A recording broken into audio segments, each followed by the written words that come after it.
জ্যৈষ্ঠ মাসের সর্বশ্রেষ্ঠ কাজ তুলসী তলায় পুঁতে দিন এই একটি জিনিস। বাস্তুদোষ নেতিবাচক শক্তি একেবারে দূর হবে এবং সংসারে আসবে প্রচুর অর্থ ও সৌভাগ্য। নমস্কার বন্ধুরা, আজ চলে এসেছি আরও একটি নতুন ভিডিও নিয়ে। আশা করছি ভগবানের আশীর্বাদে সকলে ভালো আছেন, সুস্থ আছেন। তো বন্ধুরা, সামনেই কিন্তু আসতে চলেছে জ্যৈষ্ঠ মাস, আর এই জ্যৈষ্ঠ মাসের সর্বশ্রেষ্ঠ কাজ তুলসী তলায় পুঁতে দিন এই একটি জিনিস। তাহলে কিন্তু সংসার থেকে বাস্তু দোষ নেতিবাচক শক্তি একেবারে দূর হবে এবং সংসারে আসবে প্রচুর অর্থ ও সৌভাগ্য। ভিডিওটি সম্পূর্ণ দেখুন, একদম স্কিপ না করে। আর আমার চ্যানেলে নতুন হলে অবশ্যই চ্যানেলটিকে সাবস্ক্রাইব করে পাশে থাকবেন পরের ভিডিও পাওয়ার জন্য।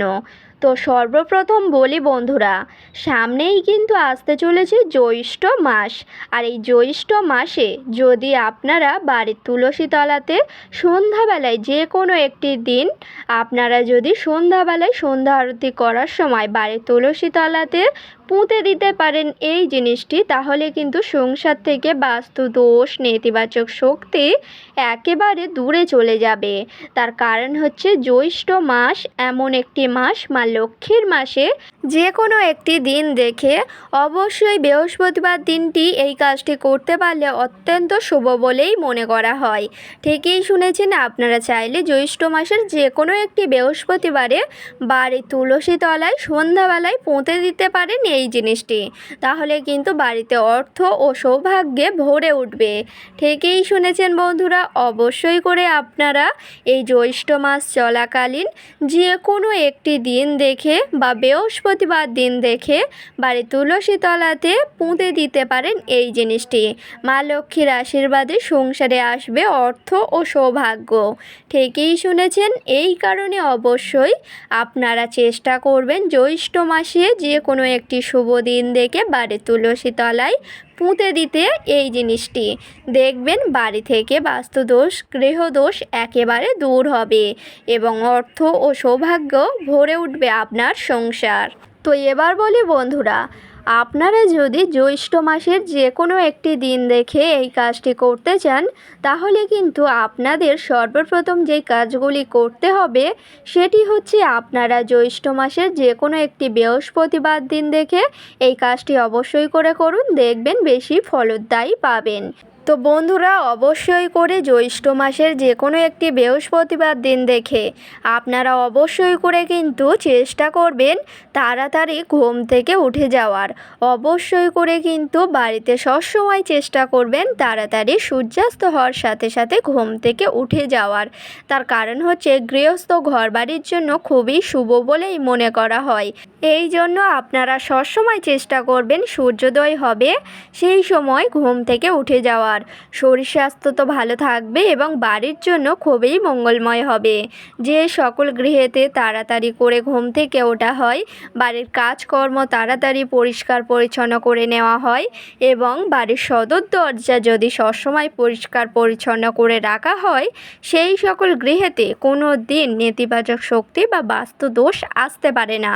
সংসারে কখন বাস্তু দোষ আসে জানেন? যখন আপনাদের বাড়ির সদর দরজা বা তুলসী তলা অপরিষ্কার করে রাখা হয়, সেই সময় কিন্তু বাড়িতে আসে বাস্তু দোষ নেতিবাচক শক্তি বা কুনজর, যার ফলে সংসারে কোনো দিন উন্নতি ঘটে না। ঠিকই শুনেছেন বন্ধুরা, এই জন্য অবশ্যই করে প্রতিদিন তাড়াতাড়ি ঘুম থেকে উঠবেন এবং বাড়ির কাজকর্ম যখনই সারবেন অবশ্যই করে বাড়ির সদর দরজা ভালোভাবে পরিষ্কার পরিচ্ছন্ন করে নেবেন। তার কারণ হচ্ছে বাড়ির সদর দরজা হচ্ছে মা লক্ষ্মীর আশাস্থান, এটি সবসময় পরিষ্কার পরিচ্ছন্ন করে রাখবেন। দেখবেন সংসারের জন্য খুবই শুভ হবে এবং মা লক্ষ্মী আপনার ঘরেই স্থিত হয়ে থাকবেন। তার কারণ হচ্ছে বাড়ির গৃহস্থ ঘরবাড়ির মধ্যে সবথেকে মূল স্থান হচ্ছে বাড়ির সদর দরজা। এই জন্য ভুল করেও আপনারা বাড়ির সদর দরজার সামনে জুতো ঝাঁটা নোংরা আবর্জনা ভুল করেও করে রাখবেন না, না হলে কিন্তু সংসারে আসবে নেতিবাচক শক্তি বা বাস্তু দোষ, যার ফলে আপনাদের সংসারে কোনো দিন অর্থ বা উন্নতি আসবে না। এই কারণে আপনারা অবশ্যই করে সর্বপ্রথম আপনারা সবসময় চেষ্টা করবেন সূর্যোদয়ের সাথে সাথে ঘুম থেকে ওঠার এবং তারপরেই বাড়ির কাজকর্ম সেরে অবশ্যই করে বাড়ির সদর দরজা পরিষ্কার পরিচ্ছন্ন করে নেবেন। তারপরেই কিন্তু চান সেরে শুদ্ধ বস্ত্র পরে অবশ্যই করে সকাল সকাল নিত্য পূজা সম্পূর্ণ করে নেবেন। আপনারা যখন সকাল সকাল উঠে সমস্ত কাজকর্ম সারা হয়ে যাবে, অবশ্যই করে চান সেরে শুদ্ধ বস্ত্র পরে চলে যাবেন ঠাকুর ঘরে। ঠাকুর ঘরে যাওয়ার পরেই কিন্তু ঠাকুর ঘর পরিষ্কার পরিচ্ছন্ন করে নেবেন এবং যেমন প্রতিদিনের নিত্য পূজা দিয়ে থাকেন তেমনই কিন্তু নিত্য পূজা সকাল সকাল সম্পূর্ণ করে নিতে হবে। শাঁখ কাঁসা বাজিয়ে অবশ্যই করে তুলসী তলাতেও শাঁখ কাঁসা বাজিয়ে সকালের নিত্য পূজা সকাল সকাল সম্পূর্ণ করে নেবেন।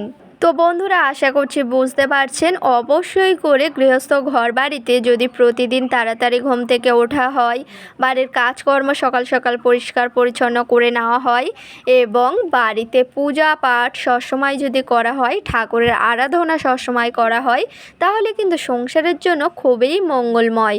সংসারে অর্থ সৌভাগ্য ভরে উঠবে। তার কারণ হচ্ছে যে সকল গৃহস্থ বাড়িতে মা লক্ষ্মীর স্থান হয়, আরাধনা করা হয়, সেই সকল গৃহেতেই কিন্তু অর্থ এবং সৌভাগ্যে ভরে ওঠে। এই জন্য অবশ্যই করে বাড়িতে পূজা পাঠ সবসময় করবেন। দেখবেন সংসারে কোনো দিন অমঙ্গল ছায়া আসবে না এবং মা লক্ষ্মী ঘরে আপনার স্থিত হবেন এবং সংসারের জন্য খুবই মঙ্গলময় হবে। তারপরেই বলি বন্ধুরা, আপনারা যখন সকালের নিত্য পূজা সম্পূর্ণ করে নেবেন, তারপরেই যখন আপনারা সন্ধ্যাতে সন্ধ্যা আরতি করতে যাবেন, অবশ্যই করে কিন্তু জ্যৈষ্ঠ মাসের যে কোনো একটি বৃহস্পতিবারে সন্ধ্যাতে যখন সন্ধ্যা আরতি করতে যাবেন, অবশ্যই চলে যাবেন ঠাকুর ঘরে। ঠাকুর ঘরে যাওয়ার পরেই কিন্তু অবশ্যই করে প্রদীপ জ্বালাবেন, ধূপকাঠি জ্বালাবেন এবং শাঁখ কাঁসা বাজিয়ে নেবেন এবং তারপরেই যখন তুলসীতে চলে যাবেন তুলসী তলায় প্রদীপ ও ধূপকাঠি দেওয়ার জন্য, সেই সময় কিন্তু তুলসী তলায় পুঁতে দিতে হবে এই জিনিসটি, যার ফলে বাস্তু দোষ দূর হবে এবং প্রচুর অর্থ ও সৌভাগ্য ভরে উঠবে আপনার সংসার। একদমই ঠিকই শুনেছেন বন্ধুরা। তো প্রথমেই বলি বন্ধুরা, আপনারা যখন চলে যাবেন তুলসী তলায় প্রদীপ ও ধূপকাঠি দেওয়ার জন্য, অবশ্যই করে আপনাদের এই সামগ্রীগুলিই লাগবে। আপনারা তুলসী তলায় এই সামগ্রীগুলি যদি পুঁতে দিতে পারেন, তাহলে কিন্তু বাড়ি থেকে একেবারে বাস্তু দোষ দূর হবে এবং প্রচুর অর্থ ও সৌভাগ্যে ভরে উঠবে আপনার সংসার। তো এবার বলি বন্ধুরা, যখনই তুলসী তলায় চলে যাবেন প্রদীপ ও ধূপকাঠি দেওয়ার জন্য, অবশ্যই করে নিয়ে নেবেন একটি লাল সালো কাপড়। লাল সালো কাপড়ের মধ্যে রাখবেন একটি 1 টাকার কয়েন এবং কাঁচা হলুদের একটু টুকরো এবং তার সাথে নিয়ে নেবেন 3টি লবঙ্গ। একত্রে সেই লাল সালো কাপড়ের মধ্যে রাখবেন সেই সামগ্রীগুলি। তারপরেই কিন্তু ভালোভাবে সেই লাল সালো কাপড়টি ভালোভাবে পুঁটুলি করে নেবেন। যখনই পুঁটুলি করা হয়ে যাবে, অবশ্যই করে বাড়ির তুলসী তলায় পুঁতে দেবেন এই জিনিসটি। একদমই ঠিকই শুনেছেন। প্রথমেই লাল সালো কাপড় নেবেন, তার মধ্য দিয়ে দেবেন একটি 1 টাকার কয়েন এবং কাঁচা হলুদের টুকরো এবং 3টি লবঙ্গ। তারপরে সেই লাল সালো কাপড়টি ভালোভাবে পুঁটুলি করার পরেই ভালো করে আপনারা সেই পুঁটুলিটা বেঁধে নেবেন। নেওয়ার পরেই কিন্তু তুলসী তলার গোড়ার দিকে অল্প মাটি খুঁড়বেন এবং সেই পুঁটুলিটা ভালোভাবে তুলসী তলার নিচে পুঁতে দেবেন এবং এই কাজটি যখনই করবেন যেন না কারোর নজরে যায় বা কারোর চোখে পড়ে। তারপরেই যখন সেই পুঁটুলিটা তুলসী তলার নিচে পোঁতা হয়ে যাবে, অবশ্যই করে 1 ঘটি গঙ্গা জল দিয়ে দেবেন। তারপরেই প্রদীপ জ্বালাবেন, ধূপকাঠি জ্বালাবেন, শাঁখ কাঁসা বাজিয়ে সন্ধ্যার আরতি সম্পূর্ণ করে নেবেন। তো বন্ধুরা, আশা করছি বুঝতেই পারছেন। এই কাজটি যদি জ্যৈষ্ঠ মাসের যে কোনো একটি বৃহস্পতিবারের সন্ধ্যাতে করতে পারেন, তাহলে গৃহদোষ, বাস্তুদোষ, নেতিবাচক শক্তি একেবারে দূর হয়ে যাবে এবং সংসারে আসবে প্রচুর অর্থ ও সৌভাগ্য। দেখবেন মা লক্ষ্মীর আশীর্বাদে এবং মা তুলসীর আশীর্বাদে সংসারে মঙ্গলময় হবে এবং সংসারের জন্য খুবই শুভ হবে। তো বন্ধুরা, এই কাজটি অবশ্যই করে জ্যৈষ্ঠ মাস চলাকালীন করুন। দেখবেন ফলদায়ী পাবেন এবং মা লক্ষ্মীর আশীর্বাদ পাবেন। সংসারে আসবে প্রচুর অর্থ ও সৌভাগ্য। তো বন্ধুরা, আশা করছি ভিডিওটি সম্পূর্ণ বোঝাতে পারলাম। তো বন্ধুরা, আজকের ভিডিওটি ছিল এই পর্যন্ত। ভিডিওটি ভালো লাগলে লাইক করবেন, শেয়ার করবেন, কমেন্টে লিখে যাবেন জয় মা লক্ষ্মীর জয়, এবং আমার চ্যানেলে নতুন হলে অবশ্যই চ্যানেলটিকে সাবস্ক্রাইব করে পাশে থাকবেন পরের ভিডিও পাওয়ার জন্য। সকলকে জানাই অনেক অনেক ধন্যবাদ। হরে কৃষ্ণ, রাধে রাধে।